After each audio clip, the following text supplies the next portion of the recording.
Hi, everybody. It's January the 20th already. It has been a cold, flurry one at that. We've got more of that to come tonight and an even colder night tomorrow night as well. We will start to climb out of this winter weather we have been in and then climb right into some rain at the same time as well. But temperatures hitting the 50-degree mark before the end of the week. A lot to talk about weather-wise, a lot to talk about news-wise. And, of course, I am out the door, as I suspect many of you are as well. Some of you already gone. Well, not of you, but nevertheless, the doubleheader tonight at the McGoffin County High School. Of course, the Johnson Central Golden Eagles, Lady Eagles as well. The first matchup between Johnson Central and McGoffin County teams is tonight here at McGoffin County. So we're going to wrap it up and get to the McGoffin County High School as quickly as possible, but after, of course, covering the most important news that we have for you this Monday, which will include, so sadly and tragically, for the third time, as we were reviewing earlier today here in the studio, for the third time in less than 3 years now, a young McGoffin County teenager has lost their life in a car crash. This one, of course, going back to last week's crash, but it became fatal yesterday, and funeral service announcements for Mr. Brandon Rowe are now available, and I'll have those for you. And there's an update on that story in just a few moments. Scores and schedules, we'll talk about everything from tonight's doubleheader to the Paintsville Tigers headed to state. And did you feel it? A lot of our viewers and readers did, and so did a lot of other folks, in regards to a pretty significant, in regards to what we normally see. Not on the grand scale of things, but definitely a noticeable earthquake earlier today that actually had an epicenter of just down across the Tennessee-Kentucky border. I'll show you some visuals for that, and we'll talk about that and see what some other folks had to say in just a few seconds. Monday's news starts after these messages. You know what's just around the corner? Valentine's Day, and for a very limited time, while they're getting ready for Valentine's Day, you can come in and get 50%, that's half off select home decor and 50% off women's winter clothing at Fraser's Prater Drugs Seasonal Shop. It's a must-see sale at the Seasonal Shop in downtown Sagersville for a limited time. Half off women's winter clothing and home decor while it lasts. The Seasonal Shop. Come by or call 349-3223. Tomahawk Feed and Farm Supply, the region's largest inventory and lowest prices on feed for pets and livestock. And now they have Bernie, gear so warm you'll think it's summer, shirts and outerwear, overalls and more for gentlemen and ladies. And Tomahawk always has the best prices on pickup and delivery of gravel and rock that's dense grade all the way up to big class 3 and drain pipe 4 inches all the way up to 72 inches. Tomahawk Feed and Farm Supply in Sagersville at Red Light number 4. Appalachian Wireless wants to know if you're tired of settling for a phone you didn't really want because it was more about the cost of the device rather than the phone you really wanted. Well, Appalachian Wireless has the solution, and it's called the Appalachian Advantage. With Advantage, every phone model is back on the table because you only have to pay the taxes on the device you really want. Many of our hottest smartphones are less than $50 up front, then a few extra dollars on your monthly bill. With Appalachian Advantage. Payment agreement is required. See store for complete details. Right now, for pennies on the dollar, a huge selection of like-new laptop computers, a fresh stock of video games, the Cadillac of dog tracking and training systems, new hunting rifles, accessories, and ammo. And they always stock, buy, sell, and pawn gold and silver coins and jewelry with a new selection just in at Parkway Gun and Pawn in Sagersville, 349 Pawn. It can be one of the hardest parts of being a parent. You can beg them, bribe them, hold them down and try to force them, and sometimes you still can't get them to take their medicine. Well, problem solved at Parkway Pharmacy with Flavor X. Let your kids customize their medicine with some of the best flavors that really do taste great, and it's totally free with your child's prescription at Parkway Pharmacy. So stop the suffering, theirs and yours, for free, and get your Flavor X flavored medicines at Parkway Pharmacy in Sagersville. Tragedy again has struck a local family, and in looking back, Tragedy of this nature for at least the third time in now less than 3 years. As a young Magoffin County man, a last year graduate of the Magoffin County High School, employed as a millwright, as I understand, was killed in a car crash. A car crash that took place last week on Monday night, but proved fatal, claiming his life as of yesterday.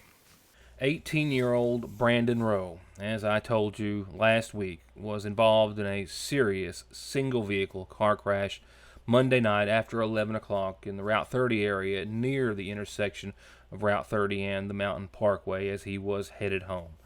He lost control of the Ford Crown Victoria he was operating.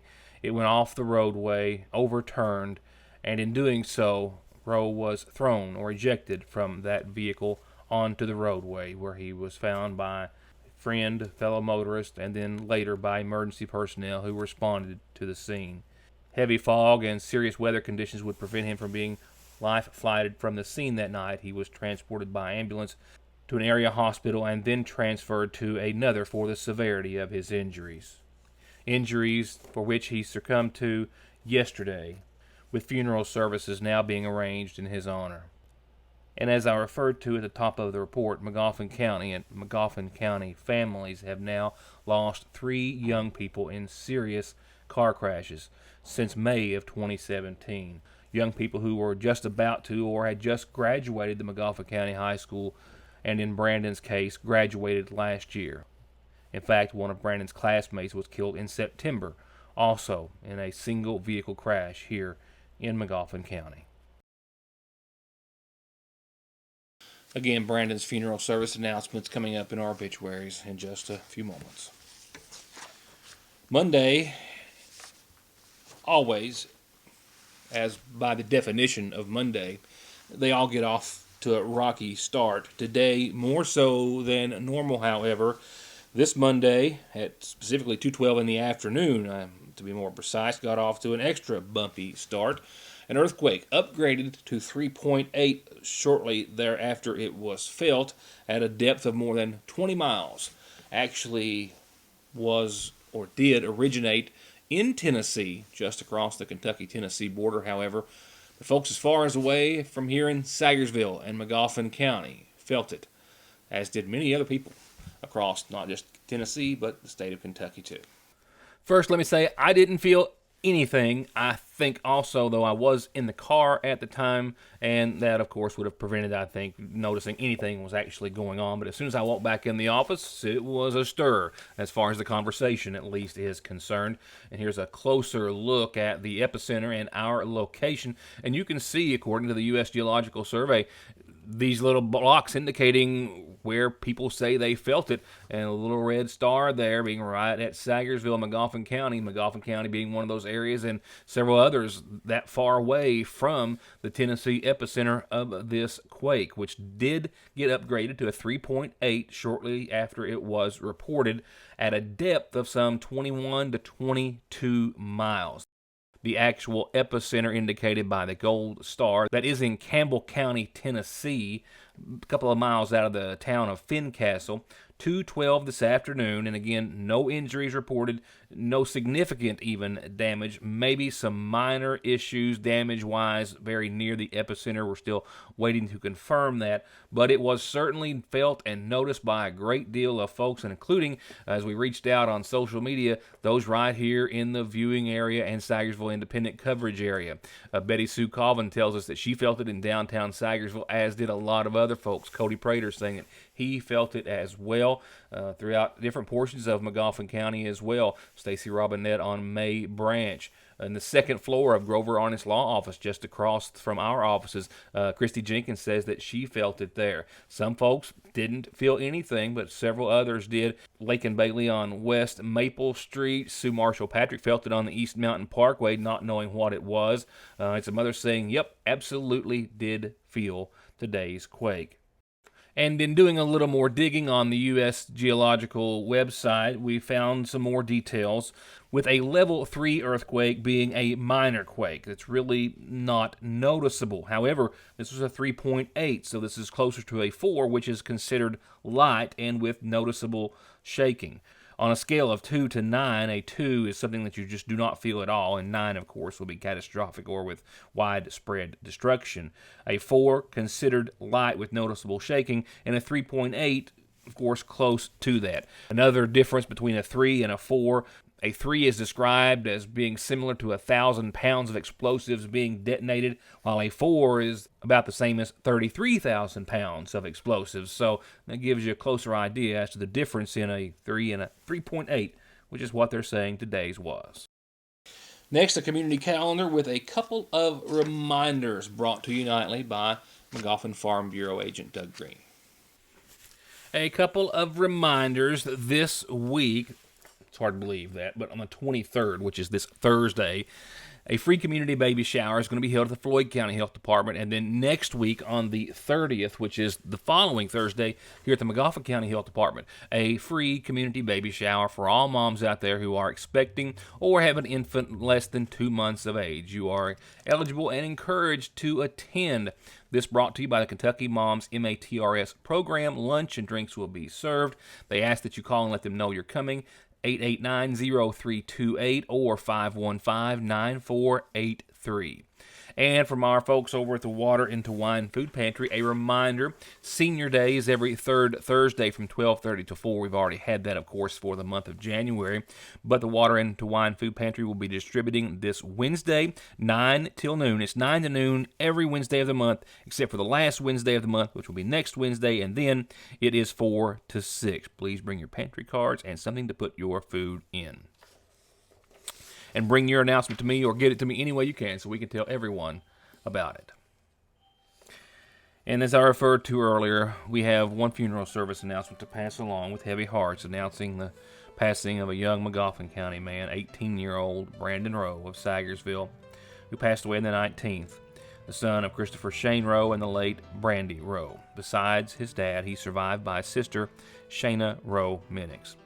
Visitation is going to start tomorrow evening at 5. It will last all day Wednesday. Services will begin Thursday morning at 11 from the Magoffin County Funeral Home with burial following at the Gardner Cemetery. Nightly funeral service announcements brought to you by the Magoffin County Funeral Home.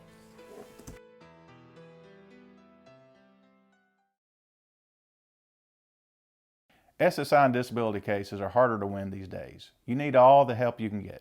If the government has turned you down, I will not.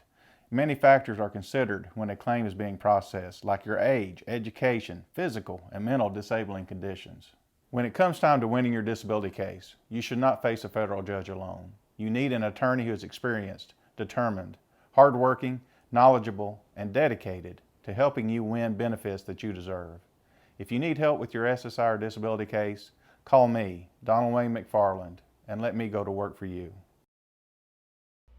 Has Logan Corporation got a deal for you? So the next time you need one, you have one. The fact is that Logan is manufacturing so many dump bodies that they're closing out forever their stock on brand new Honda generators and water pumps. They've got over 50 brand new units in the box with the factory warranty on sale right now at prices you can't find anywhere.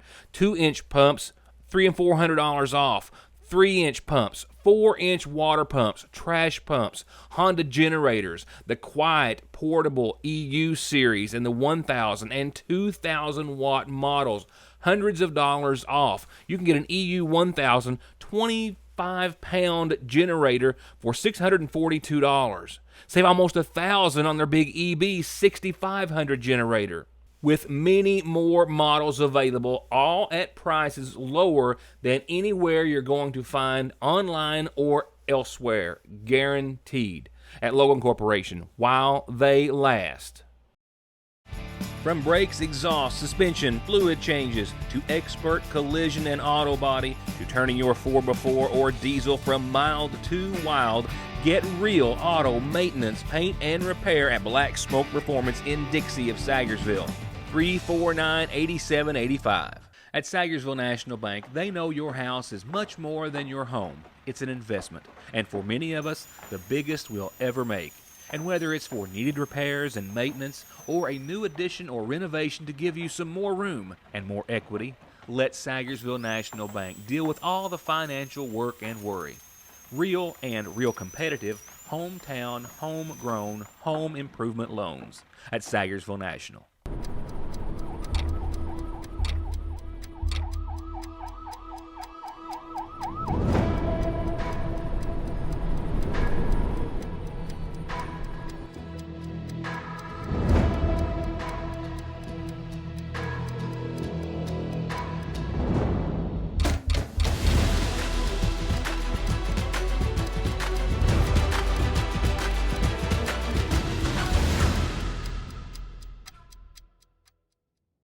Don't drive or let your family drive in this or this before doing this. Stopping at Conley Tire in Staffordsville for brakes, oil, alignment, and of course, tires. Thousands of tires in stock every day to fit anything with 6 months no interest financing and over 33 years of quality service with a smile. Conley Tire in Staffordsville. So in case you missed the first 30 seconds or so of the show, I am out the door. It's a big night for basketball here in Magoffin County. The girls already tipped off at 6 o'clock. We'll try to catch the end of that game. And the boys, of course, to follow the second half of tonight's doubleheader as they are hosting Johnson Central. Real quickly, though, let's take a look at over the course of the weekend and get you caught up, not just on the schedule for tonight, but for a little later on in the week as well. We do have, of course, the first meeting between Central and Magoffin County right now as we speak. And we've also got the scores from Paintsville as they made a sweep of the 2A tournament and are now headed to state this week. Nothing new for the boys of Magoffin County since I talked to you last. The win over Belfry last week, 68-54, puts Coach Castle and the boys at 10-7 on the season. And that, of course, was last Thursday. It's given them a few days of rest and preparation time against Central tonight. This will be the first matchup between the Hornets and the Golden Eagles of the season. Johnson Central, of course, sits at number 2 in 15th region standings at 11-6. Magoffin County, again, 10-7. Both teams are 0-2 in district play. It's going to be a good one tonight. That will follow the girls' matchup, a doubleheader tonight again. Now, this comes after a couple of games for the Lady Hornets over the course of the weekend. We'll actually talk about Jenkins, a win at home, 59-58, the final score. The girls picking up a second win against Jenkins, and that put them at Pikeville, or versus Pikeville, on Saturday. That one didn't turn out as well for the Lady Hornets. So on Friday night, a win much needed over Jenkins, 59-58. And then Saturday night, they fell to Pikeville, 12-59. The Lady Hornets at 2-12, and they are, again, the first half of tonight's doubleheader hosting the ladies of Johnson Central here at Magoffin County. Tip-off for the girls set for around 6, and the boys to follow sometime around 7:30. Normal tip-off time for the boys' varsity game or any varsity game. With that said, let's go on to Paintsville, where the boys have been quite busy and successful. The Tigers on their way to the state tournament, specifically talking about the All-A state tournament after sweeping the 15th Region All-A Classic. Eastridge, then Betsy Lane, then Phelps. Then they took out Shelby Valley in the championship game yesterday. 57-55, your final score. That puts Paintsville back up to a 9-8 record right now. They are 3-0 in their district, and as I said, they are off for a couple of days until they're off to McBrayer Arena at EKU for the first round of the All-A State Tournament. That is set for this Thursday. Tip-off set, I believe, for 6:30. Coach Sloan and his Tigers headed to state and the All-A State Tournament. Getting caught up on Lady Tiger basketball, nothing new to report. Last Thursday night, they had a road game, went down to Martin, 31-58. Their final score puts them at 6-11 in 15th region standings. They've got one district win with 3 district losses, and they are at Eastridge tonight. Johnson Central and the Golden Eagles coming to Magoffin County. Game 2 tonight for the boys. This is after a 73-46 win Saturday, hosting Rose Hill Christian. That puts Johnson Central, like I said earlier, at 11-6. They still are winless in district play. This is going to be a big district matchup tonight here at Magoffin County. Tip-off again set for 7:30. The boys of Johnson Central again 11-6 coming into tonight's game. This is the first matchup for the boys of Johnson Central and Magoffin County. The Lady Eagles as well making up the other first half of tonight's doubleheader, and this comes after their win Thursday night against Betsy Lane at Betsy Lane, 65-37. The Lady Golden Eagles 7-10. They've got one win and one loss in the 57th district. So they and Coach Darren Rice are looking for a 2-0 district record tonight at the cost of Magoffin County. We'll see how that turns out. Tip-off set for 6 o'clock. That was a few minutes ago. And lastly, a couple of things to talk about weather-wise, and before we get to your forecast powered by Licking Valley RACC, a little food for thought. Brutally cold out there today. We've got more cold air to follow as well. And just as it always goes to show, when you take a look back at any given point throughout Kentucky's weather history, you can find some sort of a gradient or difference in the weather. And today's date certainly has a little bit of both worlds. In 1985, for example, temperatures plummeted overnight to end up at a record-breaking number across Kentucky. Both the National Weather Services in Jackson and London bottomed out at 18 degrees.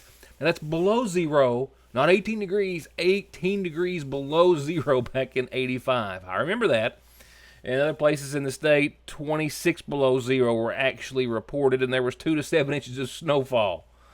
Whew. Now, 3 years later, in contrast, in 1988, on today's date, it was practically spring in Kentucky, 66 degrees at both locations of the National Weather Service. 18 below, then 3 years later, 66, and then today, well, you've been out there. You felt it, right? With that in mind, we'll fall back to the teens tonight. It's been a cold one out there today. 18 degrees. It's been a good day to have not been working if you were one of the fortunate. 18 degrees, mostly cloudy. Look for scattered flurries to continue up until about 9, 10 o'clock or so. A light north wind, thankfully very light, considering it is back down to the teens. And, yep, we've seen a few flakes fly. Still do outside at this hour. Tomorrow, we're going to be much improved. I mean, it's going to be just right at the freezing mark or a tad better, but welcome. 33 degrees for your Tuesday. And skies will clear. Partly sunny, becoming sunny tomorrow. Still cold, though. Like I said, 33. And tomorrow night, back down to the teens. Will fall a little harder tomorrow night, down to 15. Fortunately, clear skies and a calm wind tomorrow night with those cold temperatures. And Wednesday, we'll wake up with clouds on the increase. We'll also see temperatures climb from the mid-30s, low to mid 40s for your Wednesday. Dry across the board, but clouds across our skies, mostly cloudy that night, and we'll be up into the upper 20s instead of the teens Wednesday night. Thursday, warmer still, or warm is a subjective word at this point. 49 degrees. That's warmer. Let's just go with that. Mostly cloudy skies. Our next chance of some precipitation will be rain, maybe even some snow late Thursday night, with temperatures staying right around the freezing mark or just a bit better, but I suspect we're going to have just enough cold air in place to maybe see a few flakes. No accumulation, but some rain and possible snow Thursday night that will give way to all rain on your Friday, because this next setup gives us temperatures right at 50 for your Friday, and a probability, a likelihood, a sure, however you want to call it, it's going to rain Friday. Right now, we don't have a big concern about rainfall totals, but definitely clouds and rain and temperatures right around 50.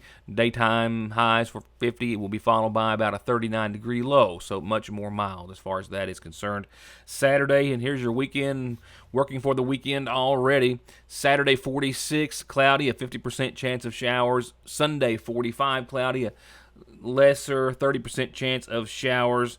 And that pattern looks to carry on into Monday, too. That's it. I'm off to catch Hornet highlights. We'll have those and other highlights for you news-wise as well on tomorrow's program. Stay warm, and we'll see you then. Good night.